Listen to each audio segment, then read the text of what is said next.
Hello friends, आप सभी का स्वागत है आपके अपने यूट्यूब चैनल कोरवाड़े क्लासेस पर।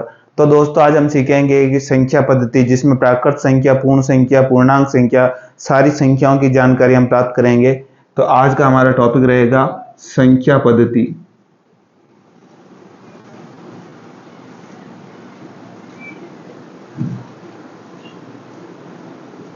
जिसे इंग्लिश में नंबर सिस्टम बोला जाता है।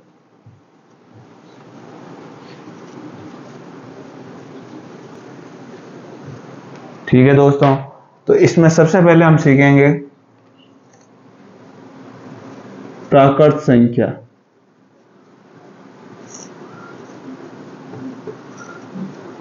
जिसे इंग्लिश में नेचुरल नंबर बोला जाता है।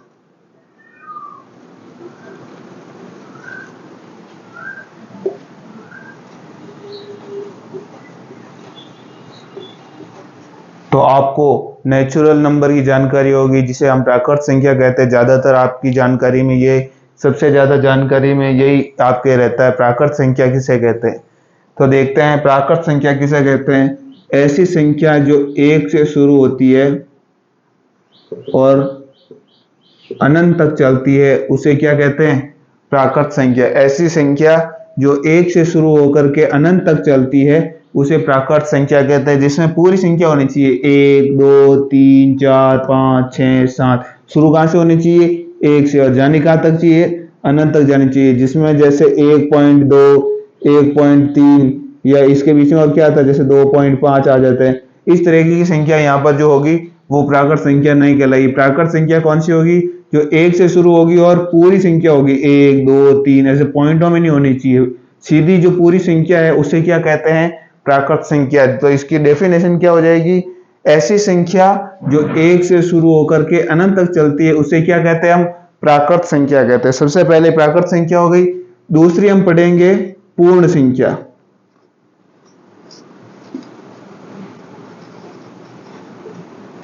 पूर्ण संख्या, पूर्ण संख्या जिसे इंग्लिश में हम क्या कहते हैं? Whole number.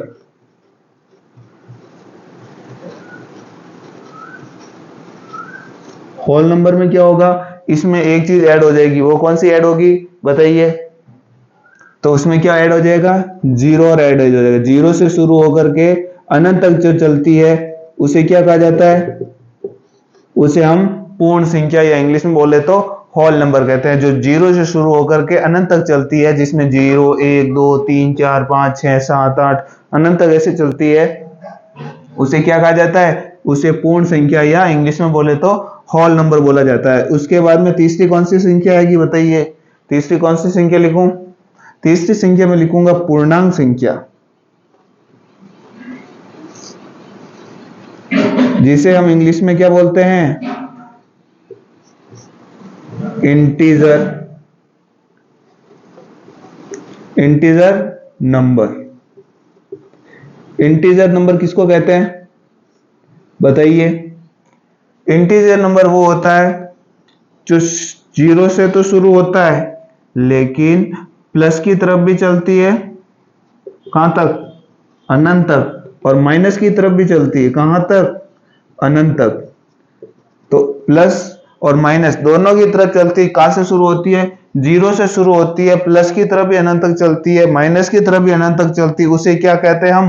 पूर्णांक संख्या, जिसे इंग्लिश में क्या बोला जाता है? Integer number.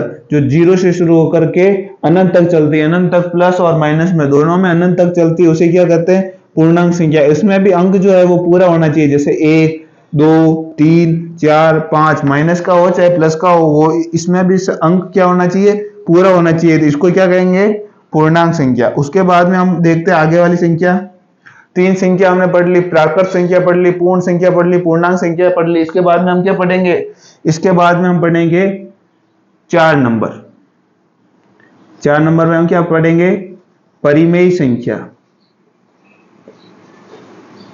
परिमेय संख्या, जिसे हम इंग्लिश में क्या कहते हैं? Rational number. रेशनल नंबर किसे कहा जाता है? इसमें बहुत जनों का कंफ्यूजन होता है, परिमेय संख्या या रेशनल नंबर किसे कहा जाता है? तो वह संख्या जिसे हम P बटा Q के रूप में लिखते हैं, P बटा Q के रूप में लिखते हैं, जहां पर P और Q दोनों कैसे होते हैं, इंटीजर नंबर। दोनों कैसे होते हैं, I का मतलब क्या हो रहा है, इंटीजर नंबर। P बटा Q के रूप में लिखते हैं और P और Q जहां पर का क्या हो, इंटीजर यानी पूर्णांक संख्या हो, और जहां Q का मान जो है वो 0 के बराबर ना हो तो उसे हम क्या कहते हैं, उसे हम कहते हैं परिमेय संख्या। समझेंगे परिमेय संख्या को, किस तरीके से परिमेय संख्या होती है।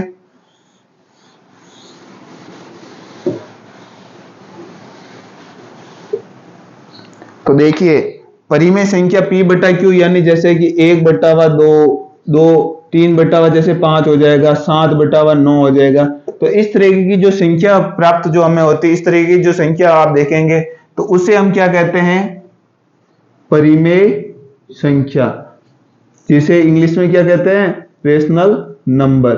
इसे हम परिमेय संख्या कहते हैं। इस तरीके की जो संख्या, यहां पर देखिए P कौन है, 1, 3, 7, इन सबको तो हम क्या कहते हैं, P। और Q किसको कहते हैं, जो नीचे वाली जो संख्या बटावा के जो नीचे संख्या है उसे हम क्या कहते हैं, Q। तो Q कौन कौन सा है, इसमें 2 है, 5 है, 9 है, तो ये सारी क्या है, Q है।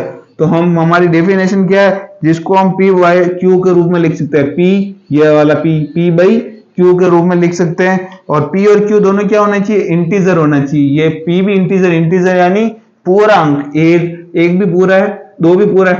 पूरा का मतलब पॉइंटों में नहीं होना चाहिए, इस तरीके से पॉइंटों में नहीं होना चाहिए। तो ये क्या हो गया, ये भी अपने इंटीजर नंबर है यानी पूर्णांक संख्या है, जहां पर कहीं भी Q का मान 0 के बराबर नहीं है। यहां आपको कहीं किसी का भी मान 0 के बराबर दिख रहा है क्या, कहीं नीचे 0 लिख रखा है, कहीं 0 नहीं लिख रखा है, Q का मान 0 के बराबर है। तो ये अपनी पूरी जो कंडीशन है वो सेटिस्फाइड हो रही है। इसका मतलब ये क्या है, ये सारी कौन सी संख्या हो जाएगी, परिमेय संख्या हो जाएगी। यहां तक आपको समझ में आ गया होगा। आगे हम देखते हैं अपरिमेय संख्या। परिमेय संख्या का जस्ट उल्टा, अपरिमेय संख्या, जिसको हम इंग्लिश में क्या कहते हैं, इरेशनल नंबर। इरेशनल नंबर क्या होता है, जो परिमेय संख्या नहीं है वो सारी किसमें चली जाएगी, अपरिमेय संख्या। जो परिमेय संख्या नहीं है वो क्या हो जाएगी, अपरिमेय संख्या। जिसका मान Q के बराबर ना हो वो कौन सी संख्या होती है, आपके दिमाग में ये रहना चाहिए हमेशा, परिमेय संख्या। जिसका मान Q के बराबर ना हो वो कौन सी संख्या होगी, हमेशा परिमेय संख्या होगी। और इसको जो छोड़कर जो संख्या होगी वो कैसी संख्या हो जाएगी, अपरिमेय। जैसे अब दोनों के बीच का किस तरीके से हम डिफरेंस निकालना है, कौन सी परिमेय और कौन सी अपरिमेय संख्या, इसका पता हम कैसे लगाएंगे उसके बारे में देखते हैं। जैसे कि हमारे पास अगर कोई संख्या लिखी है 2.5, तो अब आपको बताना 2.5 परिमेय संख्या है या अपरिमेय संख्या है। तो जैसे ये पॉइंट है, पॉइंट हटता है, नीचे क्या आता है, जितनी संख्या छोड़ के पॉइंट लग रखा है, इस पॉइंट को हटाने के बाद में नीचे क्या आ जाता है, 0। तो 25/10 काटेंगे, भाग देंगे तो 5 का भाड़ा दोनों में चला जाता है, 5 दूं 10, 5 पूरी 25। तो ये क्या हो जाएगा, 5/2। क्या यहाँ Q का मान 0 के बराबर है क्या, ये Q का मान क्या 0 के बराबर है, नहीं है। Q का मान 0 के बराबर नहीं है, ये है P और ये है Q का मान 0 के बराबर नहीं है। और P और Q दोनों ही क्या है, इंटीजर नंबर। इंटीजर नंबर यानी 0 से शुरू होकर प्लस और माइनस की तरफ दोनों तरफ चलते हैं। तो 5 प्लस की तरफ आ रहा है, 2 भी प्लस की तरफ आ रहा है, ये दोनों क्या है, इंटीजर नंबर होगी। तो ये कंडीशन तो वो फुलफिल होगी, Q का मान 0 के बराबर नहीं होना चाहिए, Q का मान 0 के बराबर भी नहीं है। तो ये कौन सी संख्या हो जाएगी, परिमेय संख्या हो जाएगी। उसके बाद में और संख्या देखते हैं हम। मान लीजिए इस तरीके से कोई संख्या लिखी हुई आ गई आपके पास में, √16/√3। तो ये अब आपको बताना परिमेय संख्या है या अपरिमेय संख्या है। क्योंकि मैंने कल आपको वर्गमूल निकालना सिखाया था, कैसे निकालोगे वर्गमूल। तो सबसे पहले आप देखोगे 16 का वर्गमूल, 16 का वर्गमूल क्या होता है, 16 का वर्गमूल होता है सर 4, ठीक है, और नीचे √3 का कोई वर्गमूल निकलता नहीं है तो एज इट इज। तो ये बताओ ये परिमेय संख्या है या परिमेय संख्या? Q का मान 0 के बराबर ना हो। Q का मान किसके बराबर नहीं होना चाहिए?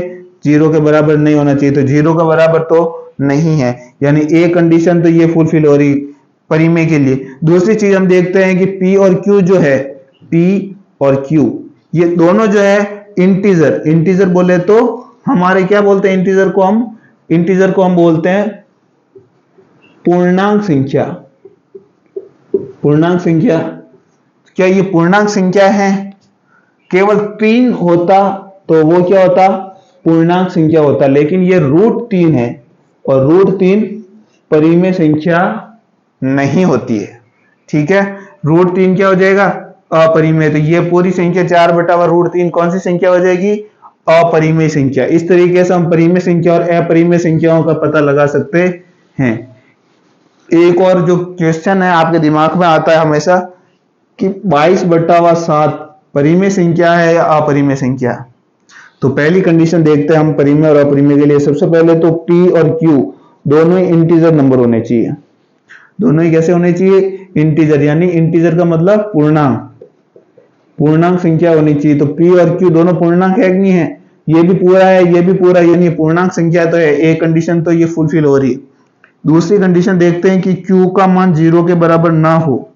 तो यहाँ Q क्या 0 के बराबर है? नीचे वाला Q का मतलब होता है हर, और P का मतलब अंश। P का मतलब तो क्या होता है? अंश, और Q का मतलब क्या होता है? हर। तो हर का मान क्या 0 के बराबर है क्या? 7 0 के बराबर होता है? नहीं।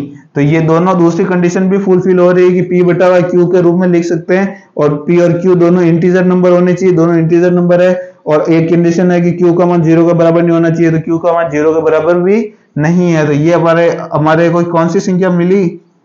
परिमेय संख्या। कौन सी संख्या मिल गई? ये परिमेय संख्या मिल गई। इसी तरीके से हम पाई लिखते हैं। पाई परिमेय संख्या या अपरिमेय संख्या? पाई का मान चाहे 22/7 होता हो, लेकिन केवल पाई जो है, पाई जहां पर Q, ये P की तो मान कौन बता रहा है? पाई बता रहा है। और Q का मान कौन बता रहा है? कुछ नहीं है। तो नीचे क्या होगा? 1। तो Q तो 0 के बराबर नहीं है, ये आप तक तो ठीक है, लेकिन P और Q दोनों क्या होने चाहिए? P और Q दोनों इंटीजर नंबर होने चाहिए। तो पाई कोई इंटीजर नंबर है क्या? 1 2 3 4 या -1 2 3 4 ऐसा कोई है? भाई इसमें से कोई आ रहा है? नहीं आ रहा। इसका मतलब ये क्या होगा? ये हमारे अपरिमेय संख्या हो जाएगी। कौन सी संख्या हो जाएगी? अपरिमेय संख्या हो जाएगी। तो अब आपको समझ में आ गया होगा परिमेय संख्या क्या होती है और अपरिमेय संख्या क्या होती है। इसके बाद में हम जानेंगे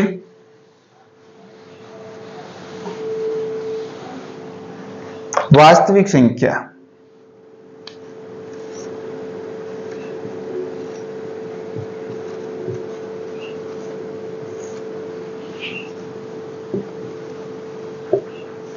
वास्तविक संख्या जिसे इंग्लिश में हम कहते हैं रियल नंबर। रियल नंबर का मतलब होता है जिसमें परिमेय संख्या और अपरिमेय संख्या दोनों ही आती है। जिसमें परिमेय संख्या भी आती है, अपरिमेय संख्याएं भी आती है, उसे हम क्या कहते हैं? उसे हम वास्तविक संख्या या रियल नंबर कहते हैं। तो आपने एक संख्या रेखा देख रखी होगी ऐसी, जहां बीच में क्या होता है? हमेशा 0 होता है। इस तरफ सारी संख्या प्लस वाली होगी, 1 2 3 4 इस तरीके से अनंत तक। और इस तरफ जो संख्या होती है -1 -2 -3 -4 इस तरीके से यहां भी अनंत तक। तो इनमें जो भी संख्या आ रही, चाहे पूरा अंक ले लो, चाहे इसके अंदर वाले ले लो, 1.1 1.2 1.3 इस तरीके से, ये चाहे माइनस में हो, तो ये जो सारी संख्या है, ये सारी संख्या जिसमें पॉइंट वाली भी बिना पॉइंट वाली भी जितनी भी संख्या है, वो सारी संख्या क्या कहलाती? वास्तविक संख्या। जिसमें हम परिमेय संख्या भी ले लेते हैं, अपरिमेय संख्या भी ले लेते हैं, वो सारी का सबका सम, सबके अंदर जो जिसको समा लेता है वो कौन है? वास्तविक संख्या। जो सब संख्याओं को अपने अंदर समा लेती है वो कौन सी संख्या है? वास्तविक संख्या। तो अब वास्तविक संख्या के बारे में आप समझ गए होंगे। इसके बाद हम देखेंगे, एक छोटा सा चार्ट बना देते हैं जिससे ये सारी संख्याएं जो है हमारे अच्छी तरीके से समझ में आ जाए और कभी भी इससे जो रिलेटेड प्रश्न है वो हमारे कभी गलत ना हो। तो सबसे पहले हम संख्या लेते हैं प्राकृत संख्या, ठीक है। प्राकृत संख्या के बाद में हम लेते हैं पूर्ण संख्या, पूर्ण संख्या के बाद लेते हैं हम पूर्णांक संख्या, पूर्णांक संख्या के बाद में हम लेते हैं परिमेय संख्या,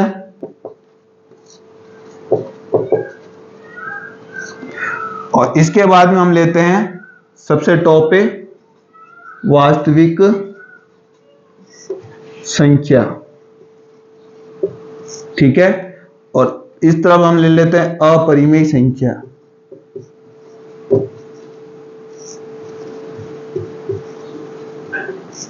ठीक है। तो जैसे जैसे हम ऊपर चढ़ेंगे तो इसमें कोई सा भी कथन आता है, जो स्टेटमेंट पूछा जाता है, तो इससे इस तरफ जाएंगे तो वो स्टेटमेंट हमेशा क्या होगा, सत्य, सत्य वाले क्वेश्चन पूछे जाते हैं। क्या प्राकृत संख्या पूर्ण संख्या होती है, तो उस ऊपर जाने पर तो हर कंडीशन फुलफिल होगी और ये क्या हो जाएंगे, सत्य। और अगर नीचे से ऐसे पूछा जाता है जैसे परिमेय संख्या क्या पूर्णांक संख्या होती है, तो ये सारी कंडीशन रॉन्ग हो जाएगी और यहां पर अपन क्या कहेंगे, असत्य। ऊपर इससे इसको पूछा जाए, इससे इसको पूछा जाए, इससे इसको पूछा जाए, तो सारी कंडीशन फुलफिल होगी। कैसे, क्या प्राकृत संख्या परिमेय संख्या होती है, तो ये कंडीशन राइट हो जाएगी बिल्कुल। जो प्राकृत संख्या है वो परिमेय संख्या होती है, क्योंकि प्राकृत संख्या कौन कौन सी होती, प्राकृत संख्या वह होती है जो 1 से शुरू होती है, 1 2 3 4 5।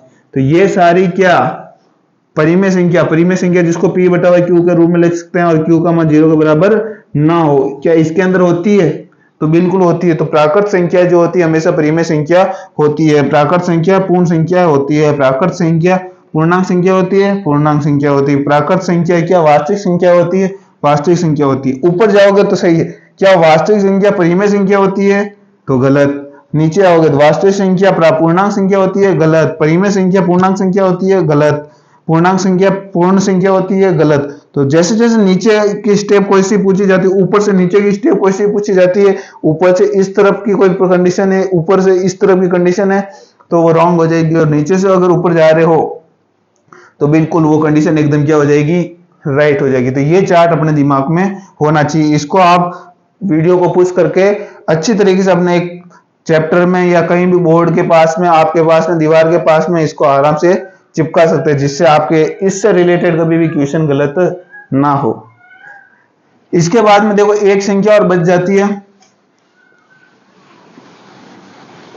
एक तो वास्तविक संख्या है, और वास्तविक संख्या के बाद में जो बचती है वो है काल्पनिक संख्या।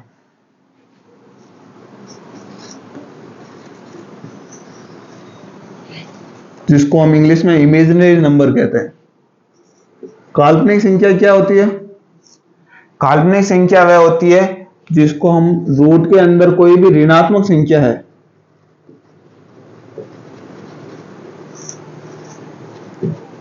तो उसको हम कहते हैं काल्पनिक संख्या। कैसे, मान लीजिए अंदर रूट 4 लिख रखा है, तो इसे हम क्या कहेंगे, काल्पनिक संख्या। लेकिन ऐसा होता रूट 4, तो रूट 4 किसका वर्गमूल होता है, वर्गमूल 2। रूट 4 का वर्गमूल कौन है, 2, तो 2 खुल गया और 2 बाहर है, 2। इसको क्या कहते हैं हम, इसको हम प्राकृत संख्या कह सकते हैं, पूर्ण संख्या कह सकते हैं, पूर्णांक संख्या कह सकते हैं, परिमेय संख्या कह सकते हैं, इसको वास्तविक संख्या कह सकते हैं। तो ये क्या हो जाती है, वास्तविक संख्या। लेकिन मान लीजिए रूट -4 है, तो 4 का तो 2 हो गया, लेकिन अंदर क्या बच गया, अभी -√1 अंदर बच गया। तो ये क्या होती है, -√1 को हम क्या लिखते हैं, हमेशा -√1 को हम आयोटा लिखते हैं। क्या लिखते हैं, आयोटा। आयोटा कुछ इस तरीके का होता है, आयोटा। तो इसको -1 को आयोटा लिखते हैं। यही क्या है, ये आयोटा ये दर्शाता है कि ये संख्या है, कौन सी है, काल्पनिक संख्या है। काल्पनिक संख्या, जो वास्तविक संख्या नहीं है वो कौन सी संख्या हो जाएगी, काल्पनिक संख्या। काल्पनिक संख्या मतलब 1 2 3 4 5 इस तरीके से, -1 2 3 4 इस तरीके से जो संख्या नहीं होती है और आयोटा के अंदर जो संख्या आती है वो सारी संख्या किस तरीके की संख्या कहलाती है? काल्पनिक संख्या। यानी जो भी रूट के अंदर, माइनस के अंदर कोई सी भी संख्या अगर दे रखी है, रूट के अंदर अगर माइनस है ना, तो वो काल्पनिक संख्या ही है। अगर रूट के अंदर कहीं भी आपको माइनस दिख रहा है रूट के अंदर, तो वो हमेशा कौन सी संख्या होगी? काल्पनिक संख्या होगी। तो आज का सेशन यही समाप्त करते हैं, आगे की क्लास में फिर मिलेंगे, तब तक के लिए धन्यवाद।